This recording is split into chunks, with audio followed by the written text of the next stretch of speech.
I'm Sharon Mitchell. I'm 37 years old. 3 years ago, I gave up everything for my family. I quit my job managing a retail store to care for my mom, who was battling chronic diabetes. I paid her medical bills, covered the mortgage on their house, and never asked for a thank you. She promised me her heirloom necklace, platinum with a pearl pendant, when I was just 15, a symbol of her love. I held on to that promise, but at our family dinner in Atlanta, everything changed. My dad raised his glass, his voice booming. To the real daughter, the one who's always here for us. Everyone cheered. Then my mom handed my sister that necklace, my necklace. She said my sister deserved it more. I stood there frozen, gripping my napkin. No one noticed. I didn't cry or yell. I just gathered my kids, nodded to my husband, and walked out. A week later, the bank called them and panic set in. What would you do if you were in my situation when even your own family turned their back? Leave a comment and share your thoughts. That Sunday, we sat around my parents' dining table in Atlanta. The air felt warm, almost cozy, like the family dinners we used to have when I was a kid. My sister sat across from me, her smile tight, like she knew something I didn't. My husband, William, was next to me, chatting about football with Dad, while my kids giggled over their plates. I tried to join in, forcing a laugh, but my chest felt heavy. I'd spent 3 years putting my life on hold for Mom, quitting my job, paying her medical bills, keeping their mortgage afloat. I never asked for praise, but I thought they saw me. I thought they knew. Then Dad stood, his glass raised high. To the real daughter, he said, his voice booming with pride. The one who's always here for us, who takes care of everything. My stomach twisted. He wasn't looking at me. He was looking at my sister. Everyone clapped. My cousins, my aunts, even Mom. I sat there gripping my fork, my face burning. Then Mom reached into her pocket and pulled out the necklace, platinum with a pearl pendant that caught the light. The one she promised me when I was 15, sitting on her bed after her first hospital scare. "This is for you one day," she'd said, her hand warm on mine. "You're my rock, Sharon." Now she leaned across the table and handed it to my sister. "Deborah deserves this," Mom said, her voice soft but firm. "She's been here taking care of us." Deborah's eyes lit up, her fingers brushing the pearl like it was always hers. I waited for someone to correct Mom, to say it was a mistake. No one did. My aunts nodded. My cousin smiled, and Dad took another sip of his wine. I felt invisible, like I was shrinking into the chair. My kids were still giggling, oblivious. William glanced at me, his brow furrowed, but I shook my head. I couldn't speak. If I opened my mouth, I'd scream or worse, cry. I wouldn't give them that. I pushed my chair back, the legs scraping against the floor. "We're leaving," I said, my voice low but steady. William didn't argue. He gathered the kids, who whined about missing dessert, and we walked out. The door clicked shut behind us, and the night air hit my face like a slap. I didn't look back. In the car, with the kids buckled in and William silent beside me, I replayed Mom's words. Deborah deserves this. After all I'd done, 3 years of late-night hospital runs, paying their bills, keeping their house from foreclosure. I thought of the necklace, that promise from when I was 15, when Mom said I was her rock. It wasn't just a piece of jewelry. It was her word, her love, and she gave it to someone else. I gripped the steering wheel, my knuckles white. I'd been their safety net for years, wiring money for the mortgage, covering Mom's insulin prescriptions, never asking for a cent back. I did it because I believe in family and loyalty. But loyalty goes both ways, and they just shown me where I stood. In that moment, something snapped. I wasn't going to beg for their respect. I wasn't going to keep pouring myself into people who didn't see me. By the time we pulled into our driveway, I'd made up my mind. I was done carrying them. The next morning, I logged into the bank app and stopped the automatic transfers to Mom and Dad's account. No more mortgage payments. No more bill coverage. I didn't call to explain. I didn't send a text. I just clicked cancel and closed the laptop. My hands shook, not with fear, but with clarity. I'd given them everything, my time, my money, my heart, and they handed my sister a necklace that was meant for me. If they thought Deborah was their real daughter, she could take care of them now. For the first time in years, I wasn't running to fix their problems. I wasn't their rock anymore. And maybe I thought that was okay. A week later, my father called, his voice shaking with panic. "Sharon, the bank says the mortgage is late." Dad's words came out fast, almost accusatory. "What did you do? You've been handling the payments." I stood in my kitchen, phone pressed to my ear, my coffee going cold. The bank had sent a delinquency notice because I'd stopped the automatic transfers after that dinner. I took a deep breath, my pulse racing. "Dad," I said, my voice steady, "I'm not paying anymore. You said Deborah's taking care of you. Let her handle it." There was a long pause. He sputtered, "You can't do this to us." I hung up, my hands trembling, not from guilt, but from a quiet, burning anger. I sat at my kitchen table, staring at the phone. My mind flicked back to that Sunday, the way Dad's glass gleamed as he toasted Deborah, the way Mom's hands moved so easily to give her my necklace. I'd spent 3 years juggling hospital visits and bills, thinking it meant something. But they didn't see it. They saw Deborah, who lived 10 minutes away and dropped by with coffee once a month. The memory stung, but I pushed it down. I wasn't going to let it consume me. I had my own family, William, my kids, to focus on. Helping Mom and Dad had been my choice, but so was stopping. I wasn't their bank account anymore. 2 days later, Mom called. Her voice was sharp, not the soft tone she used to get her way. "Sharon, how could you let this happen?" she snapped. "The bank's threatening to take the house. You know I'm sick. You know we depend on you." I clenched my jaw, fighting the urge to yell. She hadn't mentioned the dinner, the necklace, or the years I'd carried them. "Mom," I said, "I've done enough. Deborah's your real daughter. Ask her." She gasped, then went silent. I ended the call, my heart pounding. I felt raw, like I'd ripped off a bandage, but I didn't regret it. They'd made their choice, and now I was making mine. That same week, I got a text from my cousin Douglas. "Hey, just a heads up," he wrote. "I saw a delinquency notice for your parents' house at the bank. Looks bad." Douglas worked as an engineer and sometimes handled paperwork for his firm's accounts. He wasn't close to Mom and Dad, but he'd always been straight with me. I thanked him and asked for details. The notice confirmed what I'd expected. The mortgage hadn't been paid since I stopped the transfers. The bank was moving toward foreclosure, and Mom and Dad were scrambling. I should have felt sorry for them, but I didn't. They'd taken me for granted too long. Then I heard Deborah had moved into Mom and Dad's house. My aunt called William to complain, saying Deborah was taking charge and promising to fix everything. I could hear her voice in my head, smooth and confident, saying, "Don't worry, I've got this." It didn't add up. Deborah had never paid a bill for them in her life. She worked odd jobs, selling jewelry online, picking up shifts at a boutique, but she wasn't exactly rolling in money. Why was she suddenly playing the hero? I remembered her smile at the dinner, the way she touched that necklace like it was a trophy. Something felt off, like she was working an angle I couldn't see yet. I decided to dig deeper. I called the bank to check the status of Mom and Dad's accounts, using my access from when I managed their payments. The representative was hesitant, but confirmed the mortgage was 2 months behind with late fees piling up. I asked about other accounts, fishing for anything unusual. "There's been some activity on your mother's credit card," she said, "but I can't share details without her consent." That was enough to spark my suspicion. Deborah was living with them now, with full access to their finances. If she was taking care of everything, what exactly was she doing?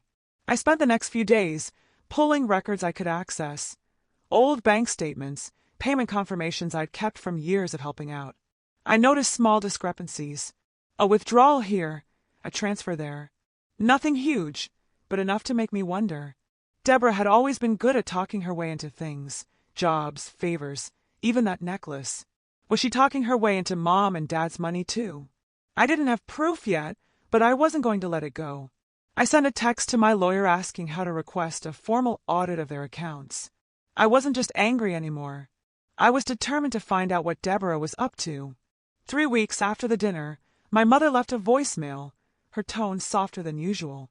"Sharon, honey," Mom said, her voice almost pleading. "I miss the kids. Can we talk? We didn't mean to upset you." I replayed it twice, sitting on my couch, the phone heavy in my hand. Her words sounded sweet, like the mom who used to braid my hair when I was little. But I wasn't a child anymore, and I wasn't falling for it. She hadn't mentioned the necklace, or the years I'd spent keeping their lives together. She hadn't even apologized for what happened at the dinner. I texted back, "I need space, Mom. Please respect that." My fingers hovered over the send button before I pressed it. I felt a pang of guilt, but it faded fast. They'd made me feel like nothing. Now they wanted my kids to fill the silence. A few days later, I got a call from the family's estate planner. I'd worked with her years ago to set up Mom's medical directives back when I was paying her hospital bills. "Sharon," she said, her voice tense, "your parents are trying to change their financial arrangements. They want to remove you as a co-signer on their accounts and power of attorney." My heart sank. The accounts were tied to the house, the same one I'd kept out of foreclosure with my own money. The power of attorney let me manage Mom's medical decisions when she was too sick to do it herself. I pressed the phone tighter to my ear. "Who's taking over?" I asked, already knowing the answer. "Deborah," she said. Of course. Deborah, who'd never paid a bill, who'd waltzed in with her fake smiles and walked out with my necklace.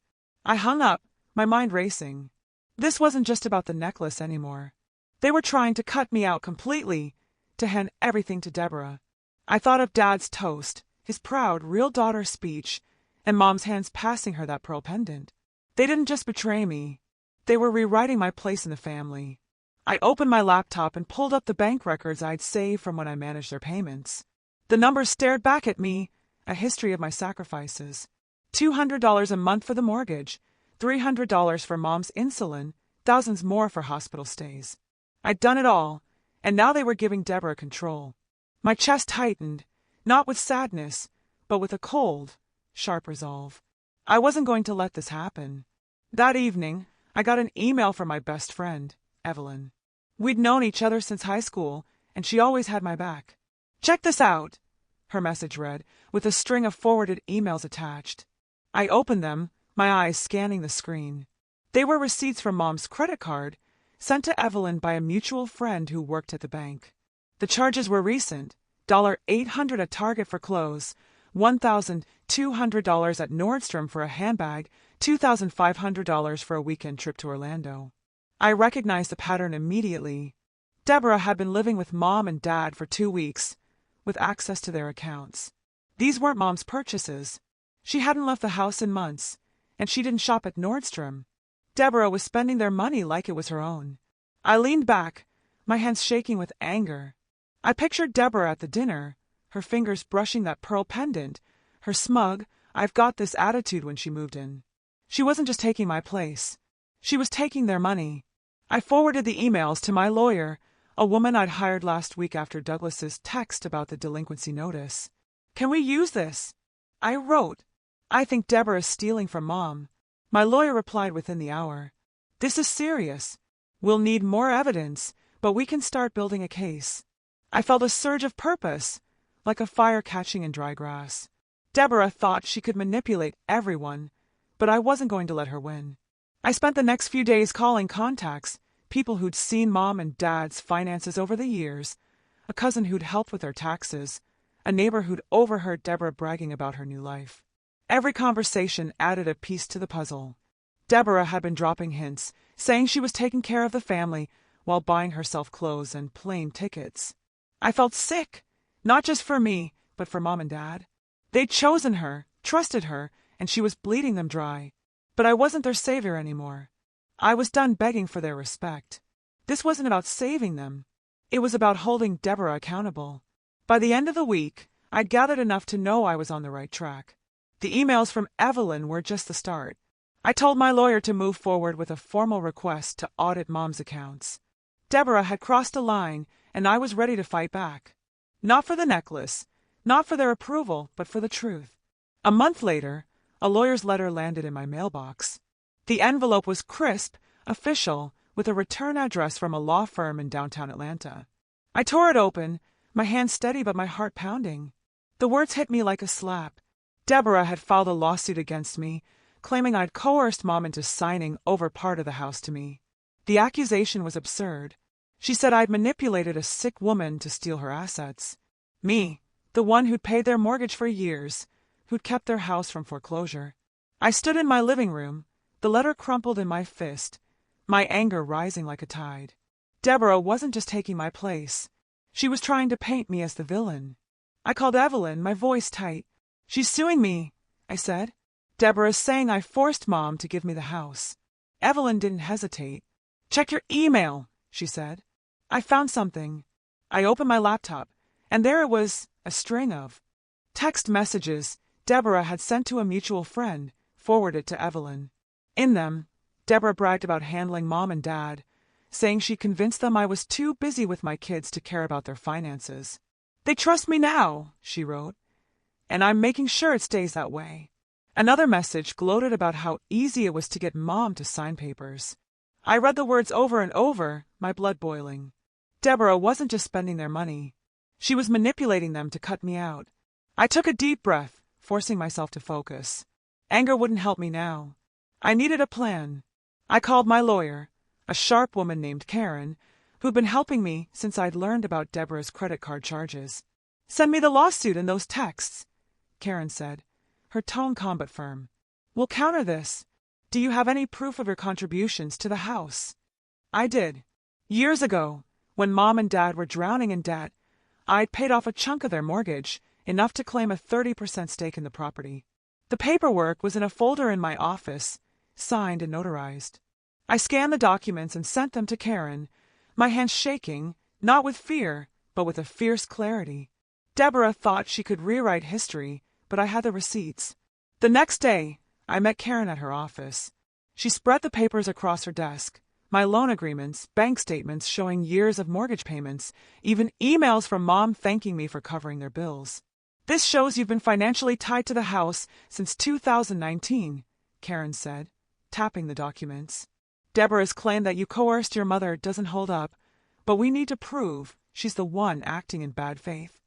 I nodded, thinking of the credit card receipts Evelyn had sent, the $800 at Target, the $2,500 Orlando trip.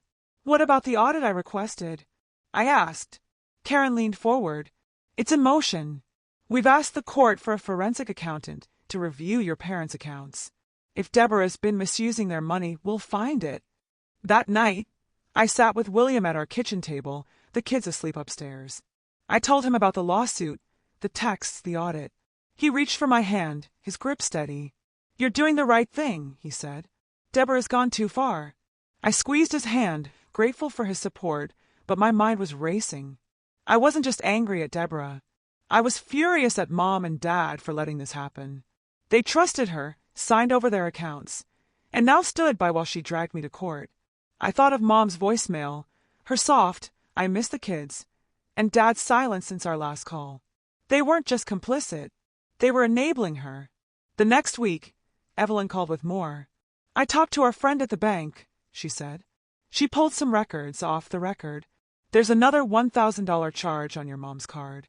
Some jewelry store in Buckhead. It's recent, after Deborah moved in." I clenched my phone, my jaw tight. Deborah wasn't stopping. She was living in their house, using their money, and now trying to take mine. I forwarded the new information to Karen, my resolve hardening.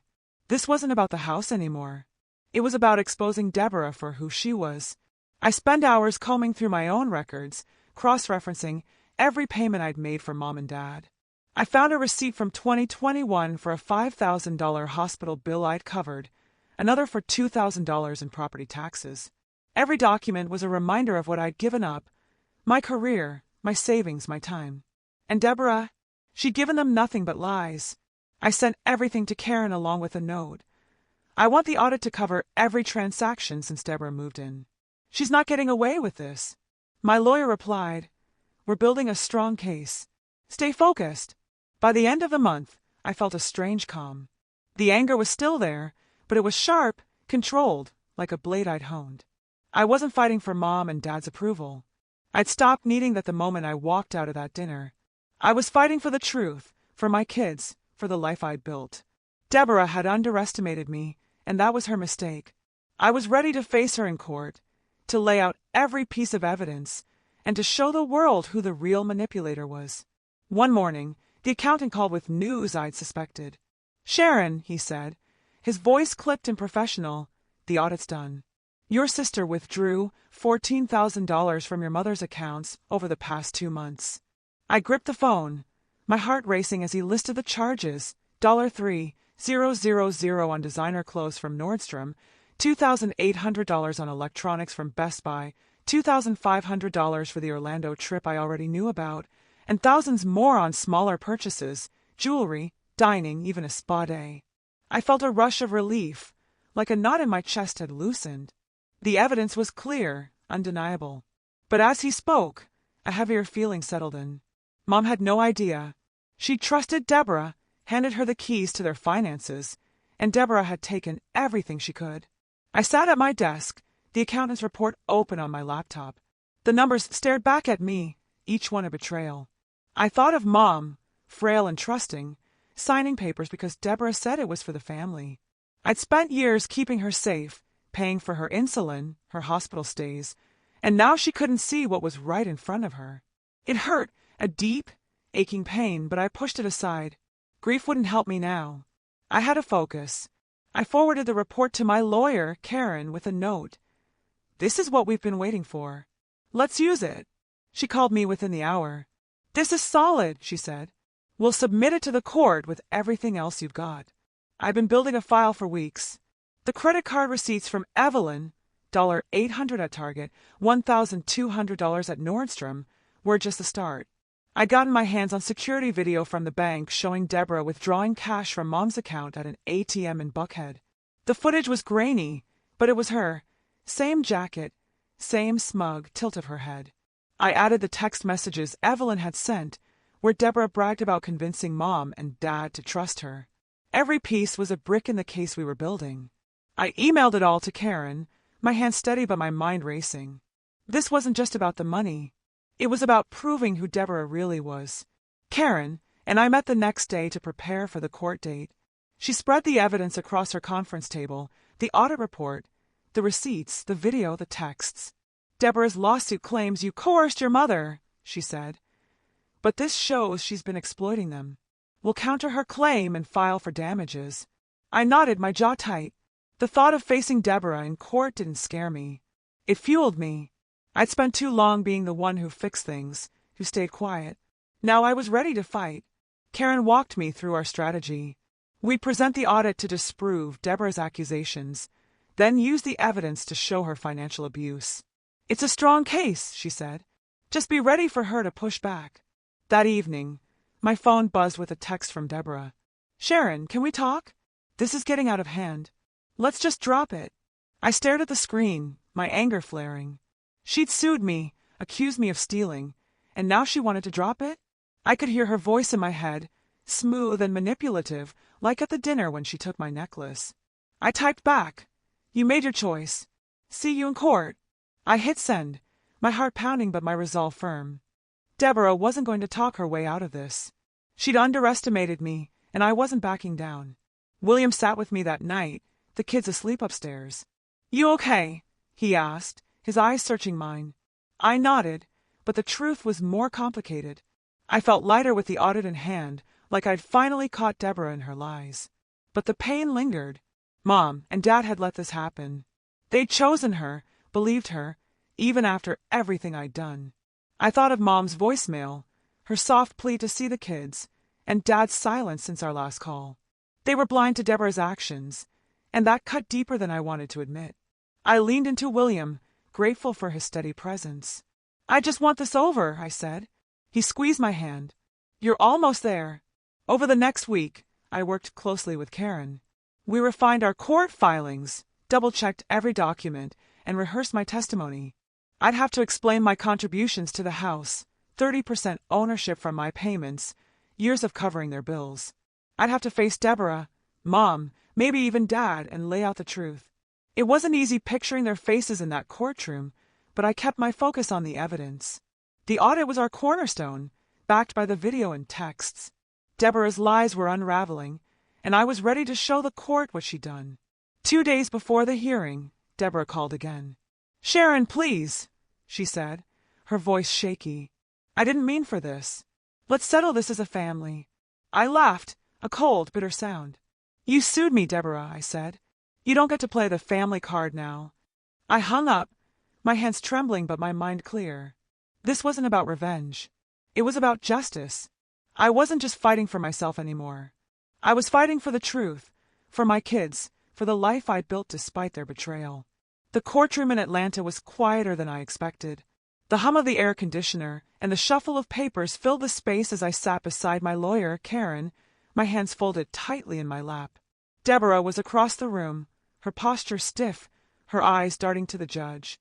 She wore a tailored blazer, trying to look polished, but I could see the tension in her jaw. The judge called a case, and Deborah's lawyer stood first, claiming Mom had gifted her the money she'd spent, $14,000 on clothes, electronics, and that Orlando trip. My client acted with her mother's blessing, he said, his voice smooth. I clenched my fists, resisting the urge to shout. A gift? Mom hadn't bought herself new clothes in years. Karen rose, her presence commanding. She presented our evidence with precision. The forensic accountant's report detailing Deborah's withdrawals, the bank video showing her at the ATM, the text messages where she bragged about manipulating Mom and Dad. Then came the voicemail from Mom, played for the court, her voice thanking me for paying her hospital bills years ago, calling me her lifeline. The room stayed silent as the recording ended, but I felt Deborah's glare burning into me. Karen closed by showing my payments for the house, 30% ownership, documented and notarized. My client didn't coerce anyone, she said.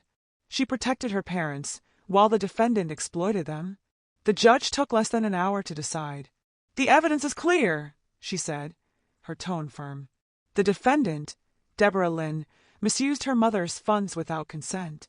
She ordered Deborah to repay $17,000, including interest and court fees. A murmur rippled through the room, but I kept my eyes on the judge, my heart pounding with a strange mix of triumph and exhaustion.